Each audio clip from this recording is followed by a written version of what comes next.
Container হ্যান্ডেলিংয়ে অতীতের সব record ভেঙেছে চট্টগ্রাম বন্দর কর্তৃপক্ষ। প্রবৃদ্ধি রয়েছে খোলাপণ্য ও জাহাজ হ্যান্ডেলিংয়েও।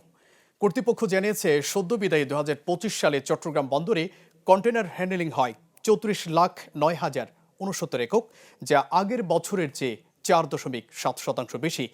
অপরদিকে খোলাপণ্য ওঠানামা হয়েছে ১৩,৮১,৫১,৮১২ টন, যা ২০২৪ সালের তুলনায় ১১.৪৩% অধিক। আর জাহাজ আসা যাওয়া হয়েছে ৪,২৭৩টি। এক্ষেত্রে প্রবৃদ্ধি প্রায় ১১%। বন্দর চেয়ারম্যান জানিয়েছেন, সকল ক্ষেত্রে এমন সাফল্য বিশ্ব দরবারে ভাবমূর্তি বাড়াবে দেশের প্রধান সমুদ্র বন্দরের। এদিকে বন্দরের সহায়ক প্রতিষ্ঠান ২১ বেসরকারি আইসিডিতে রপ্তানি ও খালি পণ্য হ্যান্ডেলিংয়ে ট্যারিফ বেড়েছে ২০%। বন্দর কর্তৃপক্ষের মধ্যস্থতায় এই সিদ্ধান্ত হয়। নতুন এবং ফিরে আসা গ্রাহকদের জন্য নগদে চলছে ক্যাশব্যাক সহ প্রতিদিন হাজারো উপহার জেতার সুযোগ। হবে আশা আর ফেরা, সারপ্রাইজ সেরা।